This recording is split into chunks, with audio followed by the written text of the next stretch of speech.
അനുദിനം യേശുവിനോടൊപ്പം. മത്തായി എഴുതിയ സുവിശേഷം 25-ാം അധ്യായം 21-ാം വാക്യം. അതിന് യജമാനൻ, നന്ന് നല്ലവനും വിശ്വസ്തനുമായ ദാസനെ, നീ അല്പത്തിൽ വിശ്വസ്തനായിരുന്നു, ഞാൻ നിന്നെ അധികത്തിന് വിചാരകനാക്കും. നിന്റെ യജമാനന്റെ സന്തോഷത്തിലേക്ക് പ്രവേശിക്ക എന്ന് അവനോട് പറഞ്ഞു. അല്പത്തിൽ വിശ്വസ്തനായിരിക്കുന്നവനെ ദൈവം അധികത്തിനായി ഉപയോഗിക്കുന്നു. മനുഷ്യരുടെ പ്രശംസയേക്കാൾ ദൈവത്തിൻ്റെ അംഗീകാരമാണ് ഏറ്റവും വലിയ പ്രതിഫലം. ദൈവം നമ്മെ ഏൽപ്പിച്ചിരിക്കുന്ന സമയം, കഴിവുകൾ, ഉത്തരവാദിത്വങ്ങൾ, ശുശ്രൂഷ എന്നിവയിൽ വിശ്വസ്തരായി ജീവിക്കണമെന്ന് ദൈവം ഇന്ന് ഈ വചനത്തിലൂടെ നമ്മെ ഓർമ്മിപ്പിക്കുന്നു.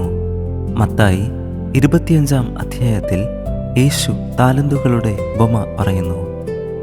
അതിൽ 5 താലന്ത് ലഭിച്ചവൻ 5 കൂടെ നേടി, 2 താലന്ത് ലഭിച്ചവൻ 2 കൂടെ നേടി. അപ്പോൾ യജമാനൻ ഇരുവരോടും ഒരേ വാക്കുകൾ പറഞ്ഞു, നന്ന് നല്ലവനും വിശ്വസ്തനുമായ ദാസനെ.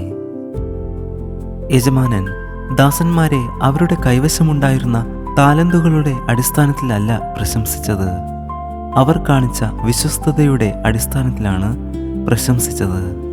ഈ വചനം നമ്മെ ഒന്നാമത് പഠിപ്പിക്കുന്നത്, ദൈവം നമ്മെ ഏൽപ്പിച്ചതിൽ വിശ്വസ്തരാകുക. 1 കൊരിന്ത്യർ 4-ാം അധ്യായം 2-ാം വാക്യം ഇങ്ങനെ ഓർമ്മിപ്പിക്കുന്നു, ഗൃഹവിചാരകന്മാരിൽ അന്വേഷിക്കുന്നതോ അവർ വിശ്വസ്തരായിരിക്കണം എന്നത്രേ. ദൈവം നമുക്ക് ദാനമായി നൽകിയിരിക്കുന്ന കുടുംബം, ജോലി, കഴിവുകൾ, സമയം, ശുശ്രൂഷ, ഇവയെല്ലാം ദൈവം നമ്മെ ഏൽപ്പിച്ച ഉത്തരവാദിത്വങ്ങളാണ്. ദൈവം നമ്മെ ഏൽപ്പിച്ചിരിക്കുന്നതിൽ നാം വിശ്വസ്തരായിരിക്കുന്നുവോ എന്ന് ദൈവം നമ്മോട് ഇന്നും ചോദിക്കുന്നു. ചെറിയ കാര്യങ്ങളിലെ വിശ്വസ്തത വലിയ കാര്യങ്ങളിലേക്ക് നയിക്കും എന്ന് ഈ വചനത്തിലൂടെ ദൈവം നമ്മെ പഠിപ്പിക്കുന്നു. യേശു പറയുന്നു, നീ അല്പത്തിൽ വിശ്വസ്തനായിരുന്നു, ഞാൻ നിന്നെ അധികത്തിന് വിചാരകനാക്കും. അല്പത്തിൽ വിശ്വസ്തനായവൻ അധികത്തിലും വിശ്വസ്തൻ എന്ന വചനം നമ്മെ പഠിപ്പിക്കുന്നു. ദൈവം വലിയ കാര്യങ്ങൾ ഏൽപ്പിക്കുന്നതിന് മുൻപ് ചെറിയ കാര്യങ്ങളിൽ നമ്മുടെ ഹൃദയത്തെ പരീക്ഷിക്കുന്നു. ചെറിയ ഉത്തരവാദിത്വങ്ങൾ എങ്ങനെ നിർവഹിക്കുന്നു എന്ന് ദൈവം നമ്മുടെ ജീവിതത്തിൽ നോക്കുന്നു. ആരും പ്രശംസിക്കാത്തപ്പോൾ പോലും ദൈവത്തിനായി ചെയ്യുന്നതിൽ നാം വിശ്വസ്തരാണോ? ഇവിടെയാണ് യഥാർത്ഥ വിശ്വസ്തത തെളിയുന്നത്. ചിലപ്പോൾ നാം ചെയ്യുന്ന കാര്യങ്ങൾക്ക് ഉടൻ ഫലം കാണുന്നില്ല. പ്രാർത്ഥിച്ചിട്ടും മറുപടി വൈകാം. ശുശ്രൂഷ ചെയ്തിട്ടും അംഗീകാരം ലഭിക്കാതിരിക്കാം. നന്മ ചെയ്തിട്ടും ആരും നന്ദി പറയാതിരിക്കാം. എന്നാൽ ഗലാത്യർ 6-ാം അധ്യായം 9-ാം വാക്യം നമ്മെ ഇങ്ങനെ ഓർമ്മിപ്പിക്കുന്നു, നന്മ ചെയ്യുകയിൽ നാം മടുത്തു പോകരുത്, തളർന്നു പോകാഞ്ഞാൽ തക്ക സമയത്ത് നാം കൊയ്യും. അതുകൊണ്ട് ഫലം വൈകിയാലും വിശ്വസ്തത ഉപേക്ഷിക്കരുത്. ദൈവം എല്ലാം കാണുന്നുണ്ട്, എല്ലാം ഓർക്കുന്നുണ്ട്. ദൈവം തക്ക സമയത്ത് പ്രതിഫലം നൽകും. അതുകൊണ്ട് നമ്മുടെ ലക്ഷ്യം യജമാനന്റെ സന്തോഷത്തിലേക്ക് പ്രവേശിക്കുക എന്നതായിരിക്കണം. നമ്മുടെ അന്തിമ ലക്ഷ്യം മനുഷ്യരുടെ പ്രശംസയല്ല, ദൈവത്തിൻ്റെ അംഗീകാരമാണ്. ഒരു ദിവസം നാം കർത്താവിൻ്റെ സന്നിധിയിൽ നിൽക്കുമ്പോൾ നന്ന് നല്ലവനും വിശ്വസ്തനുമായ ദാസനെ എന്ന് പറയുന്നതാണ് ഏറ്റവും വലിയ പ്രതിഫലം. വെളിപ്പാട് 2-ാം അധ്യായം 10-ാം വാക്യം ഇങ്ങനെ ഓർമ്മിപ്പിക്കുന്നു, മരണപര്യന്തം വിശ്വസ്തനായിരിക്ക, എന്നാൽ ഞാൻ ജീവകിരീടം നിനക്ക് തരും.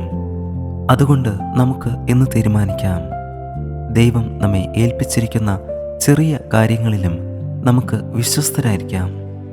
കുടുംബത്തിൽ, ജോലിയിൽ, ശുശ്രൂഷയിൽ, പ്രാർത്ഥനയിൽ, ദൈവവചനത്തിൽ എല്ലാം വിശ്വസ്തരായിരിക്കാം.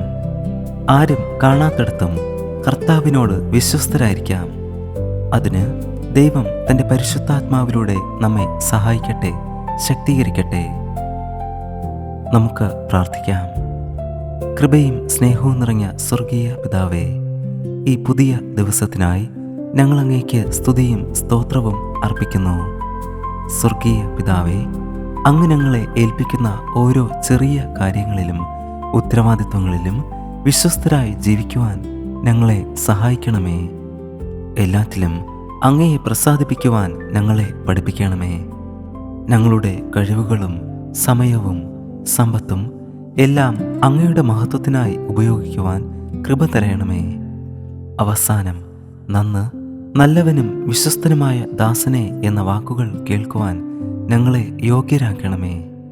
ഞങ്ങളെ തന്നെ താഴ്ത്തി സമർപ്പിക്കുന്നു. ഇന്നത്തെ ദിവസം ഞങ്ങൾക്ക് അനുഗ്രഹിച്ച് നൽകണമേ. കർത്താവായ യേശുവിൻ്റെ നാമത്തിൽ യാചിക്കുമ്പോൾ പ്രാർത്ഥന കേൾക്കണം സ്വർഗീയ നല്ല പിതാവേ. ആമേൻ. God bless U.